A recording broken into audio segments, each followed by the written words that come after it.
Assalamualaikum warahmatullahi wabarakatuh. Kisah Ashabul Qaryah merupakan salah satu kisah dalam Al-Quran yang termaktub dalam Quran Surah Yasin ayat 13. Ashabul Qaryah memiliki makna yaitu suatu penduduk negeri. Dikisahkan dahulu ada seorang raja bernama Antiochus yang memimpin negeri Antakya. Raja itu kafir dan zalim. Lokasi negeri Antakya masih banyak perbedaan pendapat. Namun ada yang mengatakan berada lokasinya di kota Antakya, Turki. Raja itu mengaku-ngaku bahwa dirinya adalah seorang Tuhan dan mewajibkan seluruh rakyatnya untuk menyembah dirinya. Apabila ada salah seorang yang berani menolak, maka sang raja tidak segan-segan untuk menjebloskan orang itu ke dalam penjara dan juga membunuhnya. Tidak peduli siapapun orangnya, mau nabi, rasul, pejabat maupun orang biasa, semua wajib mentaati perintahnya. Atas kebijakan itu, suatu ketika tidak ada orang yang beriman di negeri itu kecuali 3 orang pemuda. Kabar itu pun akhirnya sampai ke telinga sang baginda raja. Ia lalu memerintahkan prajuritnya untuk menjebloskan 3 pemuda itu ke dalam penjara dan dijatuhi hukuman mati. Kemudian proses hukuman mati dilakukan dengan disaksikan para penduduk negeri Antakya. Sebelum ketiga pemuda beriman itu dihukum mati, mula-mula sang raja memerintahkan untuk membunuh pemuda pertama dan kedua. Para prajurit lalu melaksanakan perintah itu. Kedua pemuda itu lalu dibunuh hingga meninggal dunia. Namun ketika tiba giliran pemuda ketiga hendak dibunuh, pria itu akhirnya berhasil melepaskan ikatannya dan kabur melalui kerumunan orang-orang yang tengah berdesak-desakan. Allah Subhanahu wa taala lalu menyelamatkan pria itu dari kematian. Pria itu akhirnya berhasil keluar dari kerumunan orang dan selanjutnya pergi menjauh dari istana. Namun pria itu masih banyak perbedaan pendapat, namun ada yang mengatakan bahwa namanya adalah Salam. Ia adalah seorang laki-laki soleh yang senantiasa menyembah kepada Allah Subhanahu wa taala bersama kedua kawannya yang telah dibunuh sang raja. Salam dikenal bekerja sebagai tukang kayu saat waktu siang dan senantiasa berzikir dan beribadah kepada Allah di waktu malam hari. Penduduk Antakya mengenal Salam sebagai orang dermawan dan suka memberi makan untuk orang-orang fakir miskin. Namun naas, ketika Raja Antiochus mengetahui kalau Salam beriman kepada Allah, ia lalu berusaha memenjarakan dan membunuhnya. Setelah Salam berhasil meloloskan diri dari maut, ia lalu mendatangi saudaranya yang bernama Miltas untuk meminta bantuan dan perlindungan.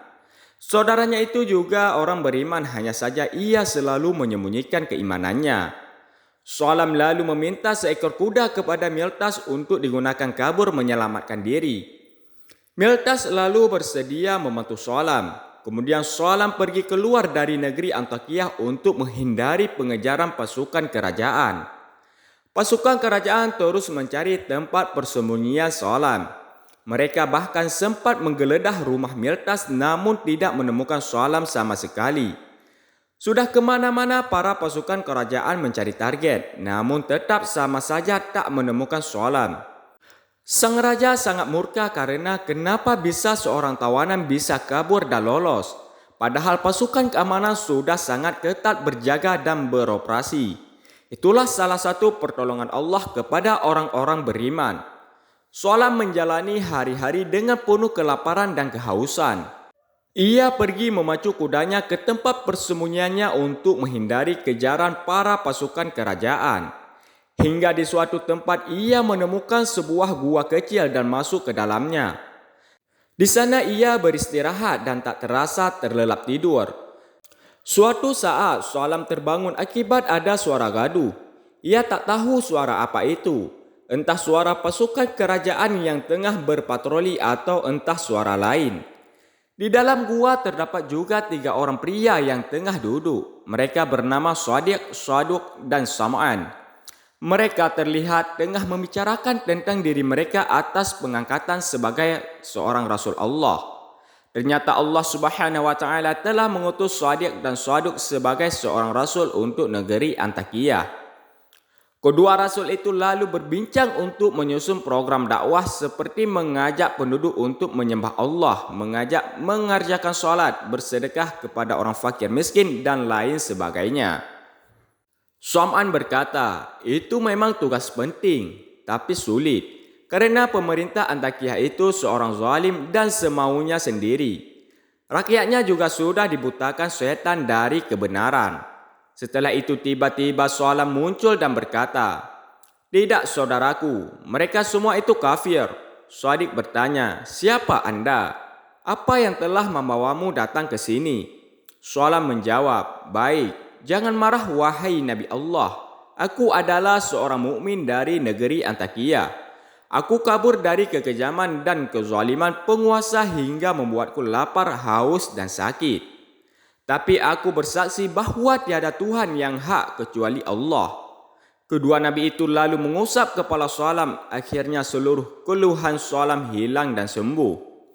Kedua Nabi itu memiliki mukjizat bisa menyembuhkan orang sakit tanpa menggunakan obat. Semuanya atas izin Allah Subhanahu wa taala. Mereka berdua lalu berdakwah di negeri Antakya sembari menjadi tabib atau dokter. Klinik praktek bertempat di rumah Miltas, yaitu saudara Salam yang juga orang beriman. Setiap orang yang datang berobat kepada kedua dokter itu pasti sembuh atas izin Allah Subhanahu wa taala. Pengobatan inilah yang dijadikan sarana dakwah untuk menyebarkan agama Allah Subhanahu wa taala. Kedua orang rasul yang dikenal sebagai dokter itu pun menjadi viral dan kondang di negeri Antakya. Hingga suatu ketika kabar kedua dokter itu terdengar di telinga sang raja. Mereka berdua lalu dihadapkan kepada raja. Sang raja lalu berkata, "Bersujudlah kalian kepadaku, aku adalah raja dan Tuhan." Kedua rasul lalu membantah, "Tiada Tuhan yang wajib disembah kecuali Allah." Raja lantas berteriak, "Tidak, hai dokter.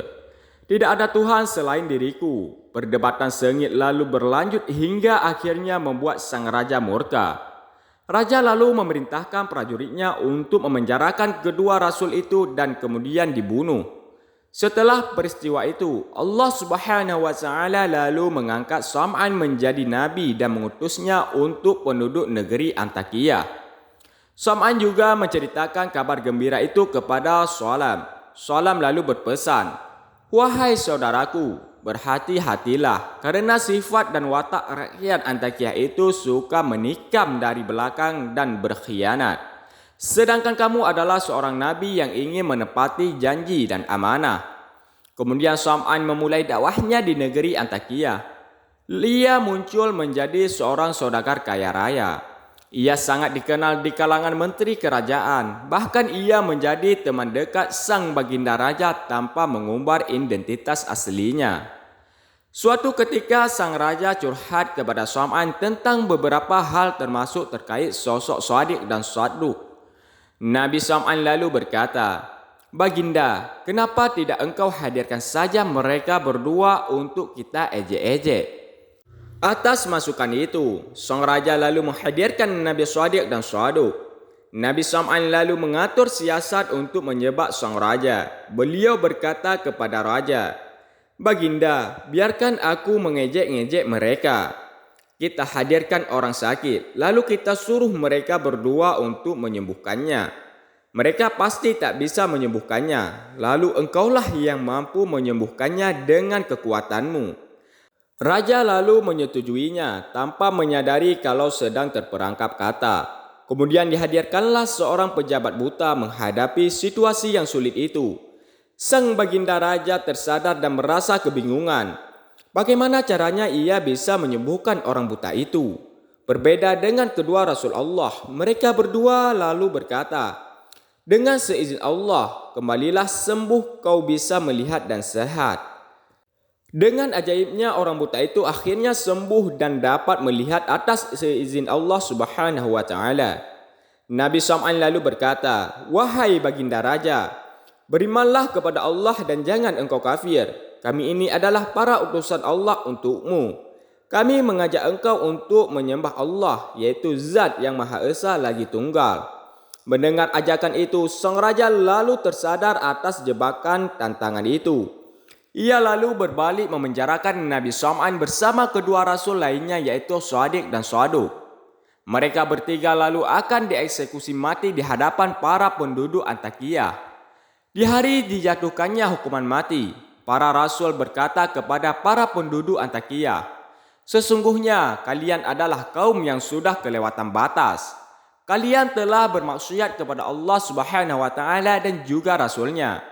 Berimanlah kepada Allah daripada kelak kalian masuk ke dalam neraka."